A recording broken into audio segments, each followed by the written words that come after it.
क्या सत्ते में आने के लिए लोगों को जो बांटने वाली राजनीति है करना जरूरी होता है? मोदी जी कहते हैं कि आज तक जब से मैं बना हूं तब से कोई भ्रष्टाचार नहीं हुआ, लेकिन इनके पास अगर देखेंगे जहां जहां भी इनकी सरकार है, सब भ्रष्टाचार लोगों को लेकर ही इनकी सरकार बनी। अब जैसे आपने बताया कि अगर आपको टिकट मिलता है तो डेफिनेटली आप भी खड़े हो, तो आपके पास क्या मुद्दे, कुछ ऐसे क्या कमिटमेंट, कुछ ऐसे क्या वादे होंगे आपको एज ए लीडर होके चुने? राहुल जी की जो है 3 बेस्ट क्वालिटी क्या है, आप बता सकते हैं? Finally wait is over. जैसा कि मैंने कुछ दिन पहले अपना एक टीजर लॉन्च किया था, I am coming with my own podcast, जहां पे मैंने बताया था कि हम यहाँ पे बात करेंगे उन लोगों से जिनके पास है कुछ कहने के लिए।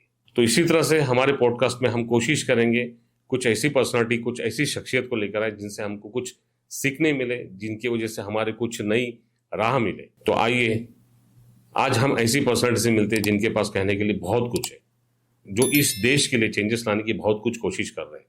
He is a politician, he is a family man, he is a businessman and he is a advocate. तो मैं स्वागत करता हूं हमारे आज के जो गेस्ट है, महाराष्ट्र प्रदेश कांग्रेस कमेटी के जनरल सेक्रेटरी एडवोकेट नवीन सिंह जी का।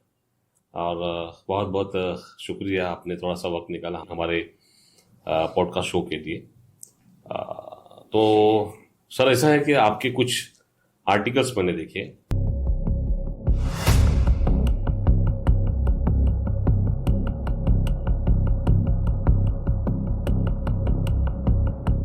न्यूज़ में, बाद में यूट्यूब में आपके मैंने कुछ क्लिप्स देखा था। तो उसके बाद में मुझे ऐसा लगा कि आपसे एक इंटरेक्शन करना थोड़ा सा मुझे लगा कि बहुत ज़रूरी है, क्योंकि आपका बैकग्राउंड मैंने देखा, ना तो आपके फैमिली में से कोई पॉलिटिक्स में इन्वॉल्व है, ना तो आपके मदर, ना तो आपके कोई फैमिली रिलेटिव। बट उसके बाद में भी आपका जो करियर है, मेरे ख्याल से ऑलमोस्ट 1991 से आप जो है पॉलिटिक्स में इन्वॉल्व है, तो वहाँ से लेके आज तक है 2025, काफ़ी लंबा सफ़र रहा। तो कैसे रहा सर? अब्दुल जी, देखिए कि मैं जब कॉलेज में, पेंडर के कॉलेज में पढ़ता था, अच्छा, उस समय कैसा था कि कॉलेज में यूनिवर्सिटी के इलेक्शन होते थे। ओके। तो वहाँ पे फिर मैं जो सीआर बोलते हैं, क्लास रिप्रेजेंटेटिव, और डीआर बोलते हैं, डिवीजन रिप्रेजेंटेटिव, तो इसके अंदर मैंने पार्टिसिपेट किया। अच्छा। और मैं उस समय कॉलेज में चुन के आ गया था। वाह। तो पेंडर के कॉलेज पे हमारा ही ये डीआरओ सीआर उस समय अच्छा जी, चुन के आए थे। अच्छा जी। और उस समय अच्छा, आपको ये बताऊं कि आज जो महाराष्ट्र गवर्नमेंट में ट्रांसपोर्ट मिनिस्टर हैं, अच्छा सरनाईक जी, अच्छा जी, वो उस समय एनएसवाई के, वो हाँ जी, कांग्रेस में थे, एनएसवाई के वो प्रेसिडेंट थे। अच्छा जी। तो उनके नेतृत्व में उस समय कॉलेज के अंदर हम लोग चुन के आए थे। अच्छा जी। उसके बाद फिर मैंने उन्हीं के नेतृत्व में फिर मैंने एनएसवाई ज्वाइन की। अच्छा जी। National Student Union of India. Okay. उसका बाद में डोंबिवली शहर का मैं प्रेसिडेंट बना। ओ। फिर बाद में जिले पे जनरल सेक्रेटरी बना। Very good. कल्याण डोंबिवली शहर का। ओके। फिर धीरे धीरे राजनीति में, फिर वहां से मैं यूथ कांग्रेस का अध्यक्ष बना, प्रेसिडेंट बना। ओके। यूथ कांग्रेस का प्रेसिडेंट बनने के बाद में मैंने कल्याण डोंबिवली शहर के वापस मुझे वाइस प्रेसिडेंट बनाया गया, जनरल सेक्रेटरी बनाया गया। Very good. फिर धीरे धीरे हम लोग, यानी राजनीति में काफी रुचि थी मेरी। अच्छा। तो वहां से हम लोग, यानी मैं, अच्छा जी। मेरे पापा उस समय मेरे को टोकते थे। अच्छा। क्योंकि मेरे पिताजी एक प्राध्यापक थे, टीचर थे स्कूल अच्छा। में, और मेरे घर में कोई भी यानी पॉलिटिकल बैकग्राउंड से नहीं है जी। तो पापा हमेशा चिढ़ते थे मुझ पे। अच्छा। क्या ये फालतू का तू काम कर रहा है, राजनीति ये सब एक तेरा करियर है क्या? अच्छा। तुझे अच्छी तरह से ग्रेजुएट होने के बाद तुझे अच्छी तरह से आगे अच्छी सर्विस और ये सब, यानी उनके में अलग थे। हाँ, नॉर्मली जो माता पिताजी का जो एक होता है कि अपना बेटा जो पढ़ लिख के कुछ अच्छा एक बिजनेस या तो अच्छा कोई भी जॉब करे। उनका एम यही था कि मैं अच्छा जॉब करूं, अच्छा इंजीनियर बनूं, अच्छा जी। डॉक्टर बनूं, हाँ, ऐसा कुछ था। अच्छा लेकिन मैंने फिर मैं क्या साइंस का स्टूडेंट, अच्छा जी। फिर मैंने ग्रेजुएशन मेरा बीएससी इन केमिस्ट्री, वेरी तो गुड उसके अंदर मुंबई यूनिवर्सिटी से मैंने वो पास की। Very good. उसके बाद अब घर पे उस समय एक स्टोरी ऐसी थी कि मैं जब कॉलेज में था, जी कॉलेज में मेरे पापा ने मेरी एडमिशन 11वीं के बाद कॉलेज में कर दी थी। जी और लेकिन 12वीं के बाद से ग्रेजुएट होने तक जी। फिर मैंने पापा से कभी भी स्कूल की फीस ली नहीं। अच्छा हाँ, यानी कॉलेज की फीस ली नहीं। अच्छा कॉलेज की जो भी फीस मुझे भरनी पड़ती थी या मेरा जो भी खुद का खर्चा अच्छा था, जी। तो मैं क्या करता था, काम पे जाता था। अच्छा, जैसे- जॉब करते थे? हाँ, काम मैंने बताता हूँ। पार्ट टाइम जॉब करते थे? नहीं, पार्ट टाइम जॉब उसको नहीं बोल सकते। एक अभी जैसे हार्डवर्क में मैंने डोंबिवली शहर में, अच्छा यानी जी। हमारे जो फ्रेंड्स थे मेरे हाँ साथ, जी। मेरे कुछ हाँ हाँ दोस्त लोग थे, हाँ। तो डोंबिवली शहर के अंदर मैंने लोगों के घर में पेंटिंग का भी काम किया हुआ है, यानी उनको पेंट करके उसके ऊपर से जो पैसे मिलते थे वो भी काम ओ किया है। क्या बात। फिर उसके बाद मैंने डोंबिवली MIDC में फैक्ट्री में भी काम करता था। अच्छा वहाँ पे जब छुट्टी जैसी लगती थी जी जी। तो वहाँ पे मैं 10-10, 11-11, 12-12 घंटा वहाँ पे मैं साड़ियों के गट्ठर उठाता था। ओ तो साड़ी बनाने का, उसको उठाने का, उसको रखने का, अच्छा ये सब काम मैंने किए। क्योंकि फिर बाद में मैंने वापस अकाउंटेंट का भी काम किया। अच्छा उसके बाद मैं डोंबिवली शहर में फिर वहाँ से सोसाइटी जो रजिस्ट्रेशन होती है, जी, सोसाइटी बिल्कुल। जो बिल्डिंग हाँ बनती बिल्कुल है, बिल्कुल तो बिल्कुल। उनकी सोसाइटी रजिस्ट्रेशन का काम मैं करता था बाद में। अच्छा तो ये सब कॉलेज के समय और कॉलेज के बाद भी। जी प्रताप सरनाइक जी उस समय डोंबिवली में उनका अच्छा काम था, अच्छा बिल्डर थे। उनकी एक विहंग ऑडियो वीडियो सेंटर, अच्छा एक ऑडियो वीडियो लाइब्रेरी थी। अच्छा तो कॉलेज के समय यानी मैं फिर वो मैंने चलाने को दी थी। अच्छा तो यानी कॉलेज से हम आते थे, फिर बाद में अपने शॉप पे अच्छा जाके काम करते थे। ओके तो धीरे धीरे ये जर्नी मेरी स्टार्ट हुई। ओके और उसके साथ में मेरा पॉलिटिकल करियर भी मैंने स्टार्ट रखा था। अच्छा फिर यूथ कांग्रेस के बाद में वहाँ से मैं महाराष्ट्र यूथ कांग्रेस का मैं सेक्रेटरी बना।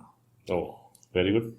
फिर वहाँ पे हमारे जो मुजफ्फर भाई हुसैन, अच्छा जी वो महाराष्ट्र यूथ कांग्रेस के अध्यक्ष थे, जी माजी आमदार हैं। अच्छा उनके नेतृत्व में हमने यूथ कांग्रेस में काम किया। अच्छा उसके बाद हमारी टीम में फिर शरद अहिर जी, अच्छा जी वो आज प्रदेश में महाराष्ट्र प्रदेश कांग्रेस कमेटी के वाइस प्रेसिडेंट है, वो यूथ कांग्रेस के अध्यक्ष थे। अच्छा तो उनके नेतृत्व में वहाँ पे स्पोक्स पर्सन, प्रवक्ता महाराष्ट्र प्रदेश युवक कांग्रेस का, वहाँ पर मैंने काम किया। उस समय हमारे एक अजीज दोस्त जो आज हमारे बीच में नहीं है, एक्स MP राजीव सातव जी, अच्छा और हम साथ में ही काम करते थे। अच्छा तो मैं स्पोक्स पर्सन था, तो वो जनरल सेक्रेटरी थे। अच्छा हमारी टीम में आज के तारीख में जो अच्छी टीम थी हमारी, हाँ जिसके अंदर आज कई लोग MLA भी हैं, अपनी गवर्नमेंट में महाविकास आघाड़ी की सरकार में मंत्री भी रहे। अच्छा जी। तो ऐसा सिलसिला चलता रहा। ओके फिर मेरे काम को देखते मैं इसमें 2010 और 2015 में मुझे हमारी प्रांताध्यक्ष थे माणिकराव जी ठाकरे साहब, अच्छा जी वो प्रेसिडेंट है। और वहाँ पे महाराष्ट्र प्रदेश कांग्रेस कमेटी में जनरल सेक्रेटरी थे एडवोकेट गणेश पाटिल जी।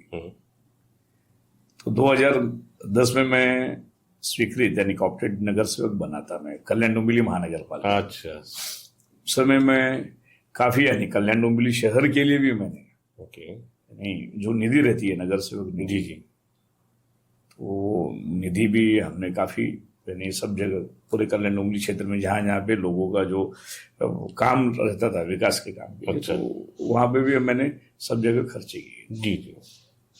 मेरी शुरू से इच्छा थी, मैं 2009 से 2009 हो गया, 2014 हो गया, 2019 हो गई, 2024 गई। मैं कल्याण पूर्व में पार्टी से मैंने टिकट मांगी थी विधानसभा लड़ने की, कांग्रेस पार्टी की तरफ से। ये कब की बात कर रहे हो? 2009 में मांगी। 2009 में आपने मांगी थी? 2014 में भी मांगी थी। अच्छा। 2019 में भी मैंने अप्लाई किया था। अच्छा। 9 में सिलेक्शन हो गया था। उस समय मजेदार बात यह है कि उस समय हमारे एक्स सीएम स्वर्गीय विलासराव देशमुख साहब थे। हाँ हाँ हाँ। तो उनके पास हमारा बायोडाटा था। हाँ हाँ। तभी यहाँ पे काफी यानी उसके अंदर मगजमारी रहती। टिकट, कांग्रेस पार्टी का टिकट लेना बहुत आसान बहुत नहीं बड़ी है, बहुत मगजमारी, आसान तो है ही नहीं। चैलेंजेस काफी थे मतलब। हाँ, काफी चैलेंजेस थे। तो उस समय तो वहां पे फिर आरबी सिंह सर को मिला था टिकट, यानी क्योंकि वो यहाँ पे जिलाध्यक्ष। 2009 की बात कर रहे हो? 2009 की बात नहीं। 14 में भी मेरा नाम फाइनल हो गया था, लेकिन कुछ कारणों की वजह से फिर वो कट हो गया था। 2019 में भी फिर नाम फाइनल हुआ था, लेकिन वो सीट अभी जैसे महाविकास आघाड़ी बनती है, जी जी, तो वो सीट राष्ट्रवादी को चली गई थी। उस समय मुझे यानी मीडिया की तरफ से मुझे ये चला गया था कि राष्ट्रवादी कांग्रेस में शरद पवार साहब की पार्टी, जी, वहां से टिकट मेरा नाम फाइनल हो गया। अच्छा। तो न्यूज में भी वैसे पूछा गया था कि आप वहां से लड़ेंगे। मैं बोला नहीं, मैं पार्टी में रहूंगा, पार्टी नहीं छोड़ूंगा। तो ये जर्नी मेरी चल रही थी। मैं सबसे बड़ी बात तो ये है कि आज हमारे देश के जो लीडर ऑफ अपोजिशन है, जी, राहुल गांधी जी, जी, हमारे देश के नेता है, जी, जननायक है हमारे वो।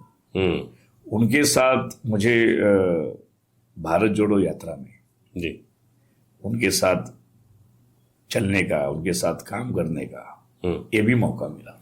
ठीक है, हम वहां तक आएंगे, बट मैं ये पूछना चाहूंगा, जैसा 2009 में अपने टिकट के लिए अप्लाई किया, फिर उसके बाद में 2015 में भी अप्लाई किया, फिर उसके बाद में 2019 में भी किया, तो ये कंटिन्यू 3 मरतबा आपने टिकट के लिए अप्लाई किया। उसके बाद में भी आपको 24 में भी, 2000 में भी, 24 में भी अप्लाई किया, तो उसके बाद में भी आपको टिकट सम XYZ रीजन की वजह से नहीं मिला।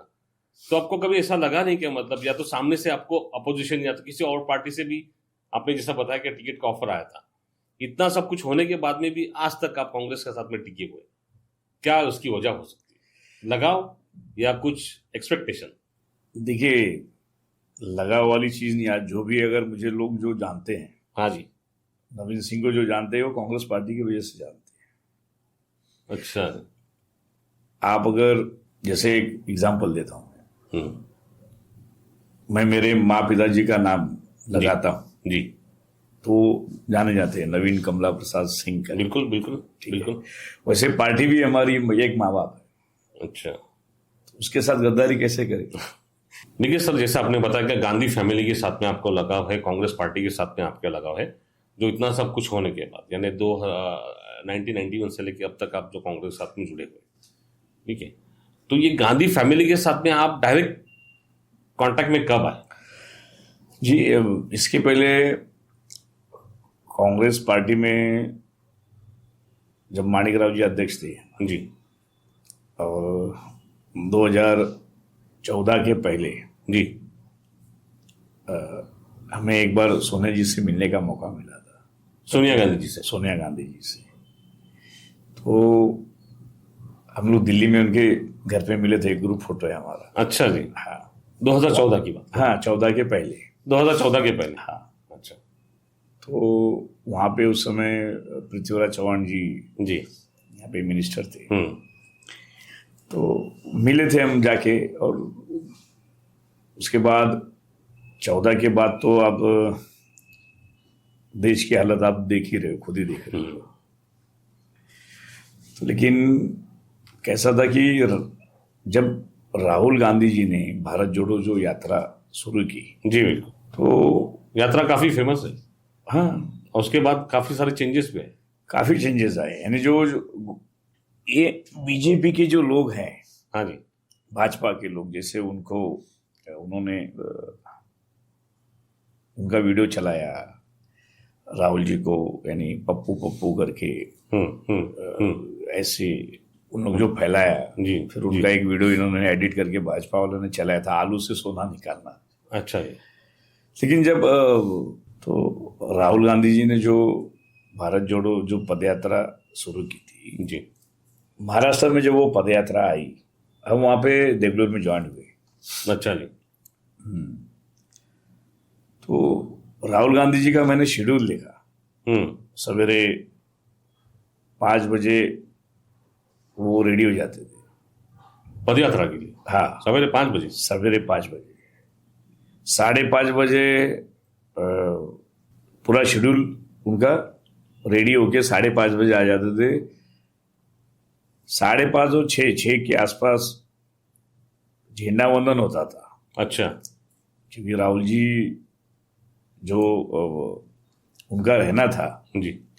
वो क्या बोलते हैं अपना, वो कंटेनर में रहते थे। अच्छा जी। हाँ, तो 6 बजे वो पदयात्रा हर हाल में शुरू हो जाती थी। डॉट 6 बजे पदयात्रा स्टार्ट हो जाती शुरू हो थी। जाती यानी 5 बजे से शेड्यूल स्टार्ट होता था, बाद में 5:30 बजे फ्लैग होस्टिंग होके, हाँ, झंडा वंदन होके 6 बजे पदयात्रा का स्टार्टअप हो जाता था।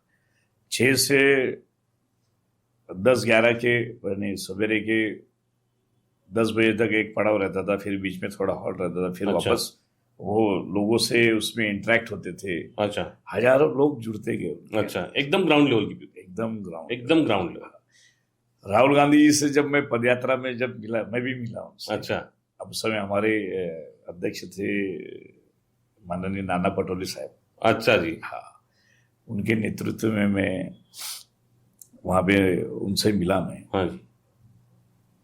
मिल के भले वो कम से कम ऐसा एक वो 24 सेकंड की यादगार, वो मेरे साथ वो पल हमेशा मेरे को याद रहेंगे। यानी आप और राहुल जी साथ में चल रहे थे। हाँ, साथ में चल रहे थे। तो उन्होंने सब मुझसे पूछा कि क्या आप कैसे आए, क्या आए। तो इतने शॉर्ट पीरियड में मैं बोला कि ऐसा ऐसा है, मैं अभी इस पद पे हूँ। तो चलते चलते अपने बारे में बातचीत, तो उन्होंने वो चीज बोली कि ब्रो, आपसे दिल्ली में मिलेंगे। क्या बात।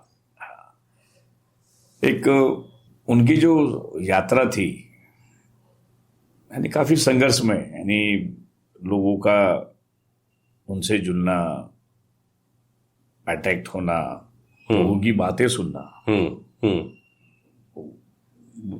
वो बहुत ही वेरी हार्ड। कितने दिन तक आप उनके साथ में रहे? मतलब पदयात्रा में आपका कितना दिन का कंट्रीब्यूशन था? 2 दिन, 4 दिन, 5 दिन, हफ्ता? नहीं, वो पदयात्रा में हम तो स्टार्ट से लेके एमपी के बॉर्डर, यानी मध्य प्रदेश खत्म होने के पहले तक हम साथ में ही थे। अच्छा, आप कंटिन्यू उनके साथ ही चलते? हाँ, साथ चलते थे। उनका एक चलते चलते लोगों को, राहुल जी को, यानी लोगों से मिलना, बात करना, लोगों की समस्या देखना, सब काफी अच्छा है। यानी राहुल गांधी जी आने वाले कल में देश के प्राइम मिनिस्टर, पंतप्रधान 100% होंगे। अच्छा, आपको लगता है उनके अंदर वो क्वालिटी है? 100% है। देश चलाने वाली जो क्वालिटी होना चाहिए, देश चलाने वाली क्वालिटी है। अच्छा, ये जो पदयात्रा हुई उसके बाद आपको लगता है क्या कांग्रेस में कुछ चेंजेस आए, या तो लोगों का नजरिया कांग्रेस को लेके कुछ बदला? देखिए, लोगों का नजरिया नहीं है आज के तारीख में। अगर आप देखेंगे जो गवर्नमेंट अभी है 2014 से, हाँ जी, और 2025 चालू है जी, 3rd टाइम मोदी जी को देश के प्राइम मिनिस्टर हैं आज जी, चुने गए।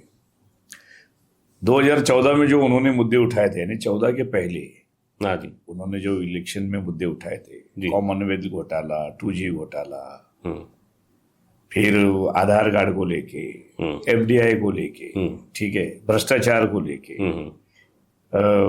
देश में बढ़ते हुए पेट्रोल और गैस के, डीजल के दाम को लेके, रोजगार को लेके, तो उनकी जो घोषणाएं थी वो सिर्फ घोषणा ही थी। अच्छा, हाँ, आप बताइए आज कॉमनवेल्थ घोटाला में जो लोग थे सब बरी हो गए, कोई है ही नहीं। कोयले की जो खदानें थी, हाँ जी, वो आज किसके पास है? अडानी के पास है। उन्होंने कहा था कि हर साल 2 करोड़ रोजगार देंगे। आज जबकि देश की ये कंडीशन है कि 45% युवा देश में बेरोजगार है, नौकरी है ही नहीं। उन्होंने कहा था पेट्रोल और गैस के दाम हम कम कर देंगे, 35 रुपया कर देंगे, 36 रुपया कर देंगे। आज अगर आप देखेंगे तो कहाँ है? महंगाई अपनी चरम सीमा पे है। मीडिया हाईजैक कर लिया उन्होंने। पहले मीडिया लोगों की बात करती थी, देश के लोगों की बात करती थी। आज के तारीख में मीडिया सिर्फ मोदी जी की बात करती है। नहीं, बट उसके बाद में मैं ये बोलूंगा, जैसा पिछले कुछ इलेक्शन की रिजल्ट आप देखेंगे, जहां पे समझ में आता है कि कांग्रेस का जो परफॉर्मेंस एक्सपेक्टेड था, मतलब उसके हिसाब से आपको लगता है कि जो रिजल्ट जो आए वो अप टू द मार्क थे?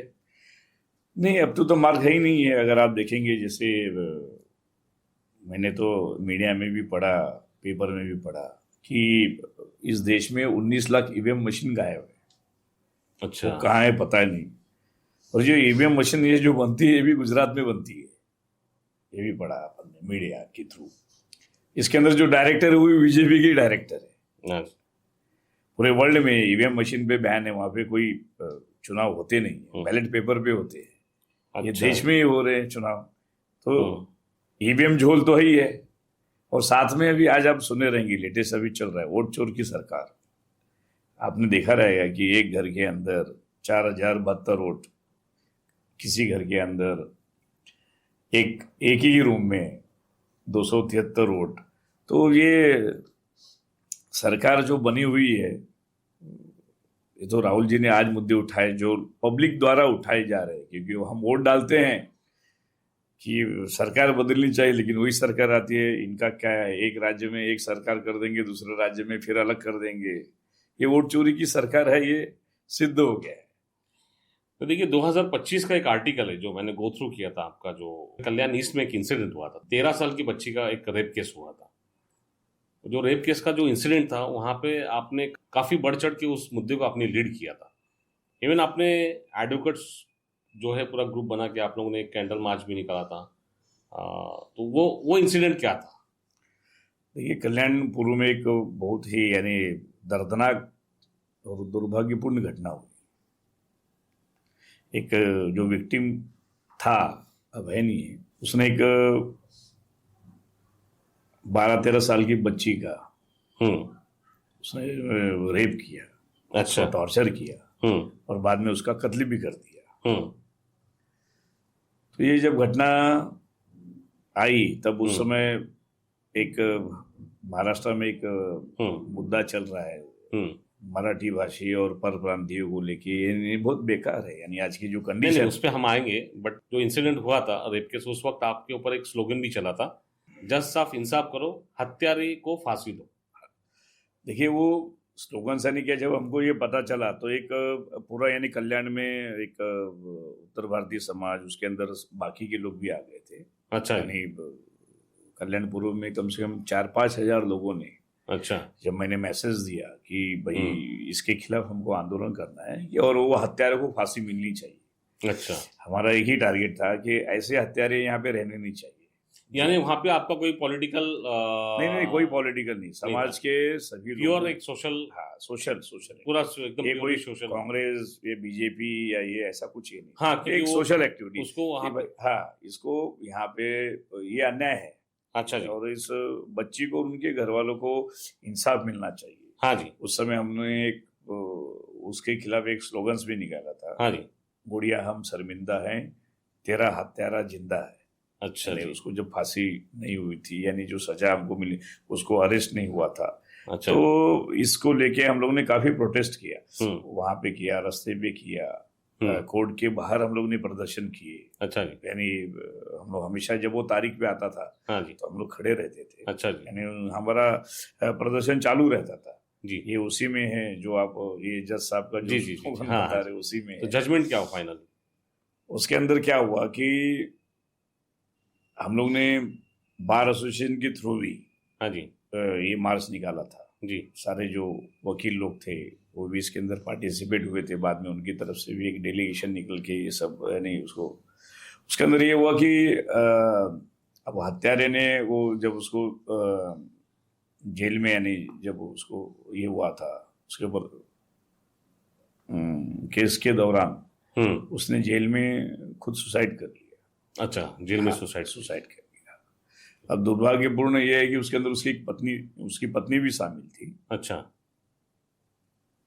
लेकिन अच्छा, आपका और एक आर्टिकल आया था जहां पे महाराष्ट्र दिनमान करके उसका एक आर्टिकल है जहां पे आपने लिखा था कि तर गरिबांचे बिल माफ करा, नवीन सिंग यांचे मुख्यमंत्र्याकडे मागणी। ये क्या था? ये क्या था कि जो सरकार थी वो बड़े बड़े उद्योगपतियों के लाइट के बिल माफ कर, सरकार तो आज भी मतलब थी नहीं, मतलब वही सरकार यही सरकार जो भाजपा की सरकार थी। तो उस समय मैंने वो डिमांड की थी कि भाई जैसे आप उद्योगपतियों के बड़े बड़े उद्योगपति रहते हैं, उनकी फैक्ट्री रहती है, उनकी बिल माफ कर रहे हो, तो हमारे जो मिडिल क्लास लोग हैं, जो पब्लिक है जी, जो सर्वसाधारण मिडिल क्लास फैमिली है, बाकी के लोग हैं, तो उनके भी बिल आप माफ कीजिए। हाँ जी, भाई आपको खाली उनके लिए पैसा है क्या आपके पास? आज एक हम लोग का लाइट बिल अगर पहले देखेंगे और आज के तुलना में काफी ज्यादा आता है। ये सब लोगों के लिए उनके डिमांड के ऊपर सरकार से मैंने मांग की थी कि बाबा आप हमारे लोगों के भी, महाराष्ट्र के जो लोग हैं, मिडिल क्लास फैमिली है, उसके नीचे की भी जो लोग हैं, तो उनके बिल माफ कीजिए। ये डिमांड थी हमारी। अच्छा, as a Maharashtra Pradesh Congress committee general secretary के हिसाब से जो है आपके पास रोल्स एंड रिस्पॉन्सिबिलिटी क्या होती है? देखिए, ये जो मुझे जवाबदारी दी गई है, हमारे महाराष्ट्र प्रदेश कांग्रेस कमेटी के अध्यक्ष, सम्माननीय अध्यक्ष हर्षवर्धन सपकाळ जी, उनकी कमेटी में मैं आज एक जनरल सेक्रेटरी बना हूँ। तो ये महाराष्ट्र पूरे ऑल ओवर महाराष्ट्र के लिए रहता है, क्योंकि हम प्रदेश की बात है। और प्रदेश में जहाँ पे पार्टी हमें भेजेगी, जिससे आज के तारीख में मुझे उल्लासनगर का प्रभारी बनाया गया, कांग्रेस पार्टी का इंचार्ज उल्लासनगर का। हाँ, उल्लासनगर की जवाबदारी दी गई है। तो वहाँ पे पार्टी को मजबूत करना, वहाँ पे ज्यादा से ज्यादा आने वाले कल के चुनाव, जो कारपोरेशन के चुनाव होंगे, हाँ जी, उसके अंदर कांग्रेस पार्टी के लोग कैसे चुन के आएंगे, और फिर वहाँ पे लोगों के लिए, यानी कांग्रेस पार्टी क्या कर सकती है, प्लस फिर हमारे एरिया में जहाँ पे हम रहते हैं वहाँ पे भी कांग्रेस पार्टी को मजबूत करना, लोगों के लिए, उनके लोगों की आवाज बनना, ये काम है हमारा। फिलहाल जो अभी महाराष्ट्र का जो वातावरण चल रहा है, भाषा विवाद, उसको लेकर आप क्या फीडबैक है, उसके बारे में आप कुछ कहना चाहेंगे? देखिए, महाराष्ट्र में जो पार्टियां ये जो प्रांतवाद के ऊपर और भाषावाद के ऊपर राजनीति कर रही हैं, ये तो बहुत ही शेमफुल है, उन्हें करना नहीं चाहिए। देश में लोगों को कहीं भी रहने का अधिकार, ये हमें संविधान में दिया हुआ है। कहीं भी आप रह सकते हैं, आप रोजगार कर सकते हैं। आपने देखा रहेगा कुछ पार्टियां ऐसी हैं कि जो गरीब तबके के लोग जो हैं, जैसे हॉकर्स वाले हो गए, वो ठेला लगा के जो अपना रोजगार करते हैं। भाषावाद की बात करें तो जनरली मेरा, जो लोग हम यहाँ पे रहते हैं जी, हमें तो, अगर मैं महाराष्ट्र में रहता हूँ जी, महाराष्ट्र की भाषा मुझे आनी चाहिए। बिल्कुल, बेशक भाई, हम जिस प्रांत में रहते हैं वहाँ की भाषा आनी चाहिए, हमें सीखनी चाहिए, ये बहुत जरूरी है। लेकिन ये जो हमले हुए, इन्होंने एक पार्टी को पॉपुलर करने के लिए हमले होते हैं जानबूझ के, वो गुजराती हो, मारवाड़ी हो, जैन हो, हिंदी भाषी हो, उत्तर भारतीय हो, बिहारी हो, ये ऐसे लोगों को इन लोग टारगेट करके एक वीडियो बना के और वो चलाते हैं कि देखो ये इसने ऐसा बोला, याला मराठी येत नाही, महाराष्ट्रातून हा आम्हाला असं करतो तसं करतो, ये सब गलत है। ये कानून के तौर पे, मतलब मोरल ऑफ द स्टोरी है कि आप बोलना चाहते हैं कि अगर महाराष्ट्र में अगर आप हो तो आपको यहाँ की लोकल भाषा आना जरूरी है। हाँ, आना ही चाहिए ना, आना ही चाहिए। लेकिन अगर जिनको नहीं आती, उनको ऐसा थोड़ी कि आप उठ छोटी होती, नहीं आती इसके लिए मार दे, नहीं, मार के वीडियो बनाए, कोशिश करना भी। अरे कोशिश करना जरूरी है। अब मेरे साथ बोलिए, आप मुझे ये बताइए, मैं एक अभी समझो आया, मैं अगर कहीं जाके कुछ रोजगार कर रहा हूँ, अब कोई आया शख्स आ गया, वो बोलता है, उसने मराठी में मेरे से कुछ सवाल पूछे, मुझे आती नहीं, अब मैं बोलूँ अरे मेरे को आती नहीं, मैं बोल नहीं सकता, तो उसके लिए क्या उसको गाली देना चाहिए, उसको मारना चाहिए, उसको अधिकार किसने दिया? तो ये देखिए, आपका एक्सपीरियंस काफी बड़ा रहा। आज के दिन में आप जो है काफी बड़े लेवल पे आप महाराष्ट्र प्रदेश के जनरल सेक्रेटरी बोल के आप काम कर रहे हो, तो क्या सत्ते में आने के लिए लोगों को जो बांटने वाली राजनीति है करना जरूरी होता है? नहीं, आज आप देखेंगे आज की जो राजनीति चल रही है, हाँ, ये भाजपा की राजनीति बहुत ही गलत तरीके से चल रही है। इनके पास कुछ नहीं है। आज आप देश की अगर मैं बात करूं, 1947 से लेके 2014 तक देश आजाद हुआ था।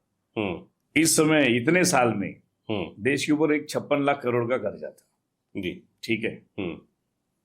2014 से लेके 2025 में आज देश पर 215 लाख के ऊपर हो गया रहेगा, 215 लाख करोड़ के ऊपर कर्जा देश के ऊपर हो गया। यानी 11 साल में 3 गुना कर्जा मोदी सरकार ने लिया।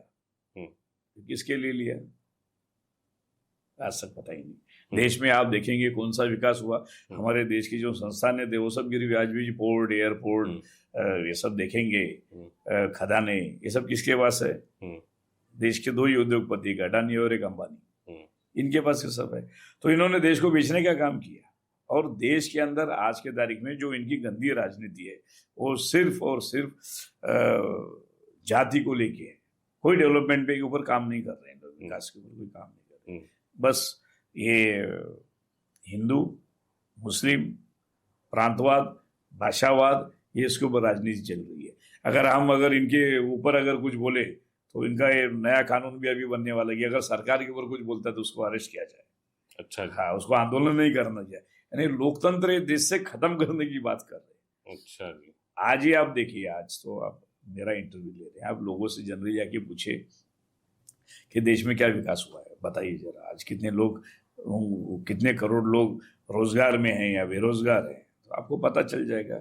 आज अगर देश की 142 करोड़ जो जनता है, मेरे ऊपर, हमारे परिवार के ऊपर, आपके परिवार के ऊपर, आपके बच्चे के ऊपर 4,48,000 का ऐसा on an average world bank का कर्जा है।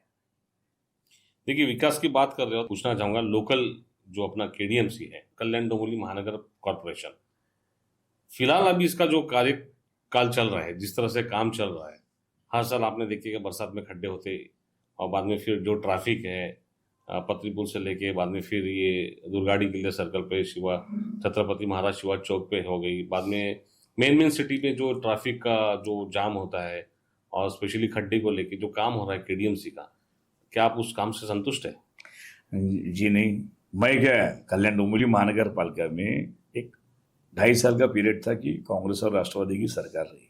यानी यहाँ पे हमारा महापौर और डिप्यूटी मेयर हमारा रहा। अच्छा। यहाँ पे भाजपा की सरकार रही, भाजपा और शिवसेना, उनकी सरकार रही, उनकी मेयर रहे। तो उन्होंने, आज आप देखेंगे महाराष्ट्र भाजपा की जो प्रदेश अध्यक्ष है वो भी डोंबिवली से ही है, रविंद्र चव्हाण। जो सांसद है श्रीकांत शिंदे जी, वो भी 3 टर्म से ही है। देश के महाराष्ट्र के जो मुख्यमंत्री थे, मुख्यमंत्री पहले थे एकनाथ शिंदे जी, आज डिप्यूटी सीएम है, वो सब हैं आज यहाँ पे। उनकी सत्ता रह गई भी, कल्याण डोंबिवली का विकास 0 है, कुछ नहीं है। आज आप देखेंगे रास्ते का प्रॉब्लम वैसा ही है, रास्ते का प्रॉब्लम वैसा ही है, गटार का प्रॉब्लम वैसा ही है, कचरे का प्रॉब्लम वैसा ही है। ठीक है, लोगों को जो सुविधाएं चाहिए थी, इन्होंने कहा था, एक सपना दिखाया था मैं, स्मार्ट सिटी। देखिए, अब देश में 100 स्मार्ट सिटी बनेंगे, उसमें कल्याण डोंबिवली भी था। स्मार्ट सिटी के नाम पे ढकोसला है, भ्रष्टाचार चरम सीमा पे है। आज कल्याण डोंबिवली महानगर पालिका, मैं जब नगर सेवक था तब 1200 करोड़ था, अब जब 11 साल से इलेक्शन ही नहीं हो तो महानगर पालिका का बजट 3000 करोड़ के ऊपर है। अच्छा, सोचिए। यानी अब जो रास्ते थे, ये रास्ते की जो दुर्दशा हुई है, 30 करोड़ के खड्डे। अच्छा, 30 करोड़ का टेंडर हुआ है और खड्डे भरे जाएंगे। गणपति गया, हाँ, नवरात्र गई, हाँ, दिवाली आ गई, खड्डे वैसे ही हैं।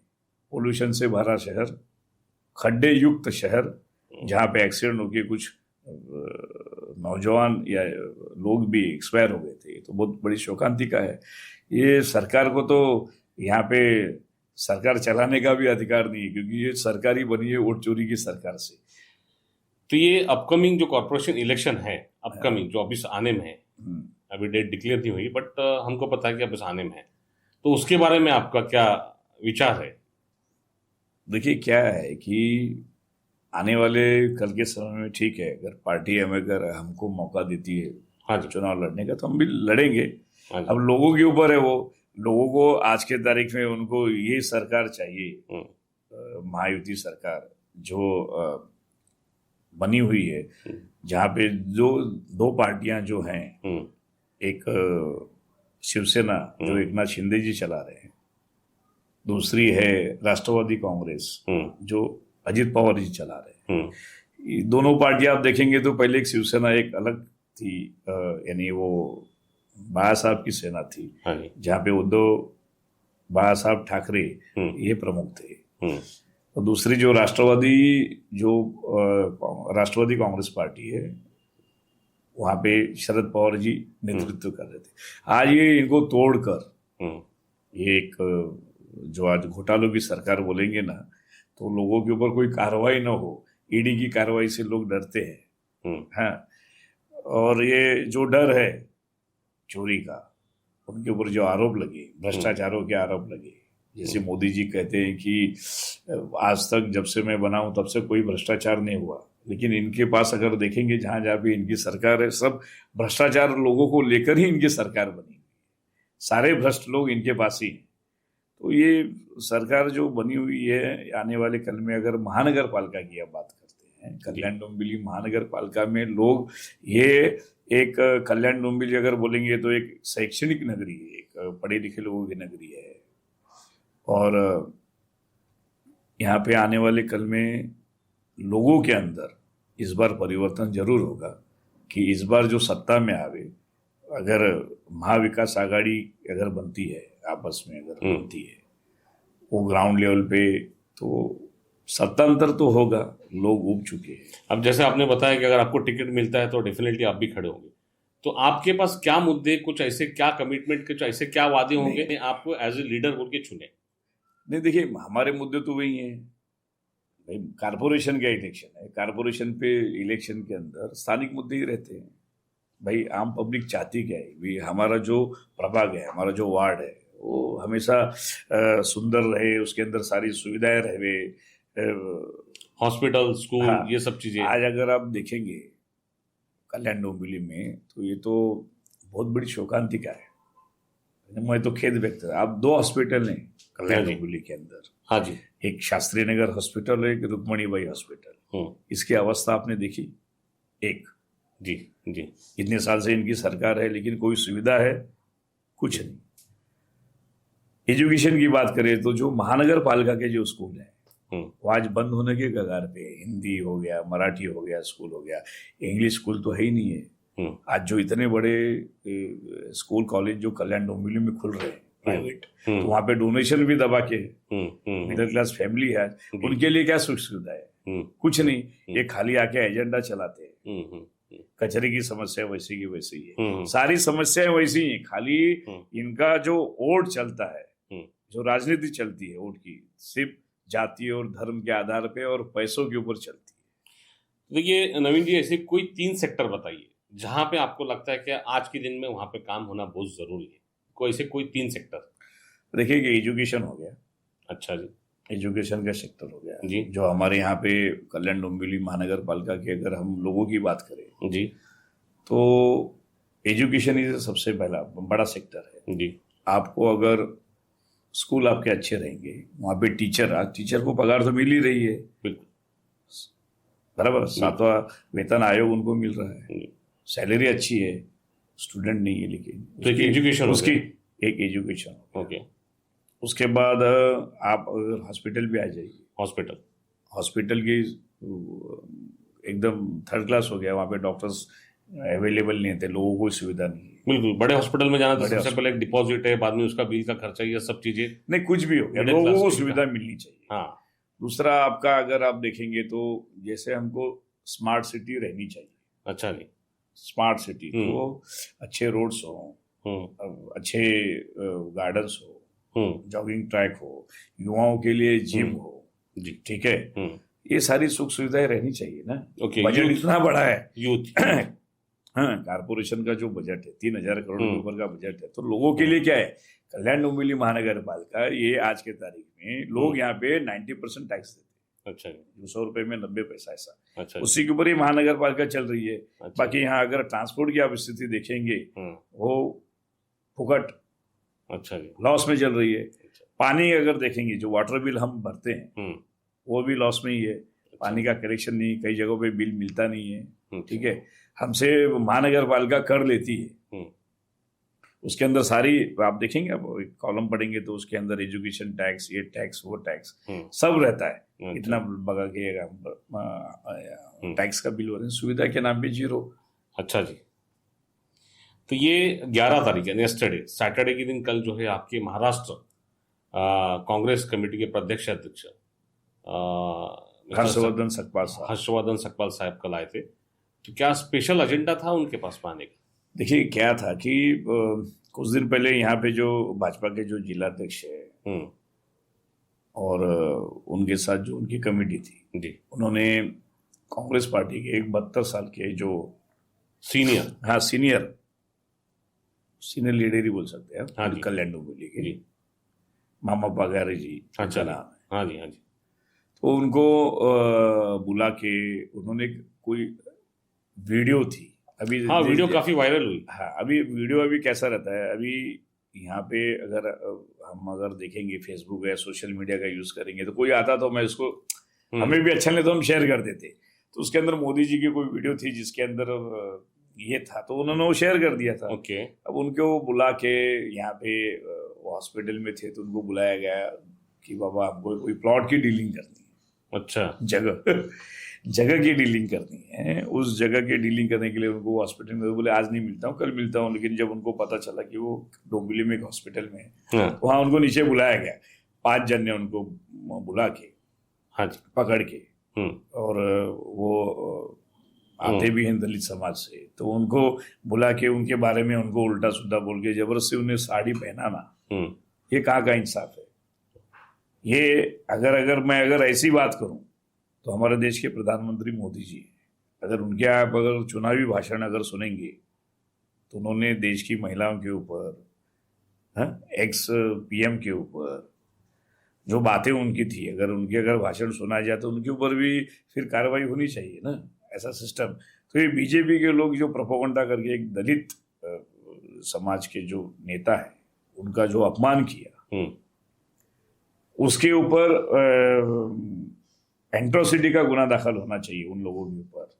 इसके लिए एक ठैया आंदोलन कांग्रेस पार्टी की तरफ से, जो हमारे कांग्रेस पार्टी के जो जिलाध्यक्ष है सचिन पोटे जी ने, उन्होंने रखा था, और उसी के अंदर वो प्रदेश अध्यक्ष जी हमारे आए थे। अच्छा, वो एट्रोसिटी का जो गुना दाखिल करना है इसके लिए वो था।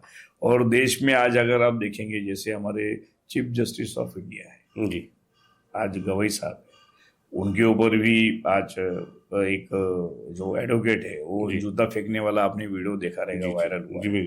फिर एक राज्य में एक IPS अधिकारी है जो दलित है, उसकी भी वो भी सुसाइड करता है। ये सब जो रीजन है एक अन्याय के खिलाफ, दलित समाज के ऊपर, बहुजन के खिलाफ, अन्याय के खिलाफ, इसके खिलाफ वो।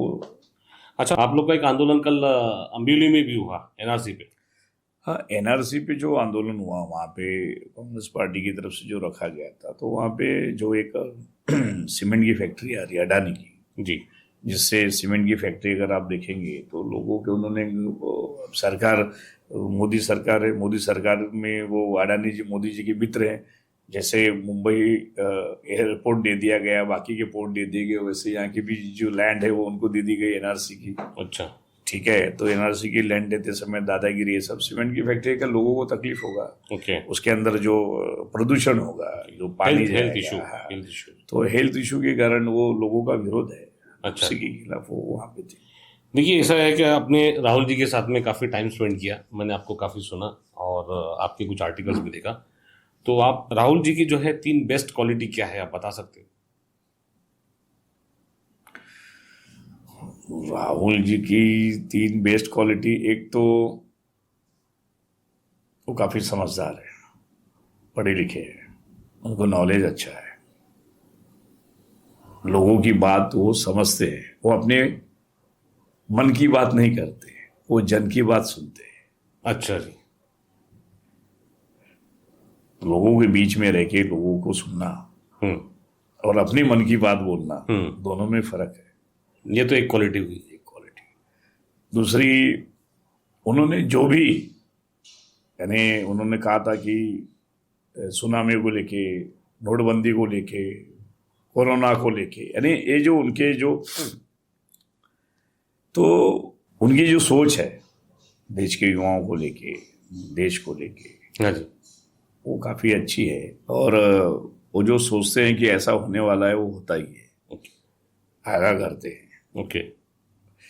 यूथ के ऊपर काफी ज्यादा फोकस है। यूथ हो गया, दलित समाज हो गया, ओबीसी हो गया, देश के लोग हो गए, देश में हिंदू मुस्लिम के ऊपर जो चल रहा है कि बाबा नफरत की दुकान बंद करने के लिए उन्होंने मोहब्बत की दुकान चालू की हुई है। अच्छा जी। तो ये भी बहुत बड़ी चीज है।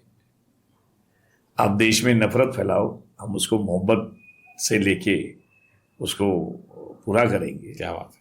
तो राहुल जी अपोजिशन लीडर है लोकसभा में, और आने वाले कल में जो जननायक, उनको देश की जनता ही चुनेगी, जननायक ही ये देश का प्राइम मिनिस्टर होगा। अच्छा, देखिए नवीन जी, आपसे बात करके काफी अच्छा लगा, और जितना मैंने आपके बारे में सुना था, जितने आर्टिकल्स मैंने आपके पढ़ा था, उससे लगा कई ज्यादा मेरे को डिटेल्स में आपने यहाँ पे बताया। इस पॉडकास्ट में हो सकता है कि आपके बाद कोई अपोजिशन वाला यहाँ पे मेरे सामने आ सकता है। बिल्कुल। ये तो आपको क्या लगता है, कौन सा सवाल उनसे करना चाहिए आपकी तरफ से? भाई उनको ये पूछिए ना, देश के अंदर जो बढ़ती महंगाई है, बेरोजगारी है जी, बराबर, देश के ऊपर जो युवा बेरोजगार हो रहे हैं, जिसके ऊपर क्या आपकी जो सरकार थी, जो प्रधानमंत्री हैं जी, उन्होंने जो वादे किए थे वो वादे पूरे किए क्या? जी। दूसरा, हिंदू मुस्लिम लेके जो एजेंडा चला रहे हैं सोशल मीडिया को, अंदर कुछ भी होता है तो आज उनकी सरकार है तो वो कहीं है क्या? ये सब बंद होना चाहिए और विकास की राजनीति करें ना। दूसरा कोई मुद्दा उनके पास है ही नहीं है। ठीक है, चलिए। तो ये थे हमारे साथ में जुड़े हुए महाराष्ट्र प्रदेश कांग्रेस कमेटी के जनरल सेक्रेटरी एडवोकेट मिस्टर नवीन सिंह जी।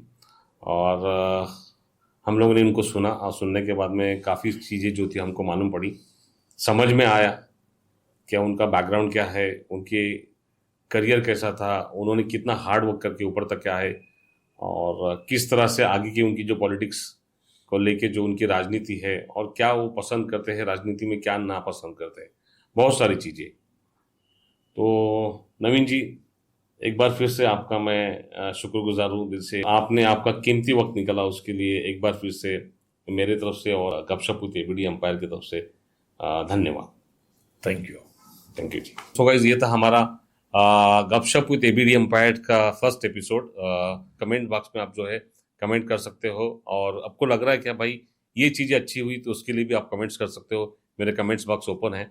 और हाँ, please like and share this ABD Empire channel. और जैसे कि मैं हमेशा बताता हूँ कि ये जो चेयर हमेशा खुली है उन लोगों के लिए जिनके पास कहने के लिए कुछ है, जो चाहते हैं क्या नया कुछ लाए, और जिसके वजह से हमारे में चेंजेस आए, हमारे आने वाली जनरेशन के लिए बहुत सारा कुछ नया मिले। तो मिलते हैं अगले एपिसोड में एक नई पर्सनालिटी के साथ में। Till then, stay curious and stay healthy. Thank you so much.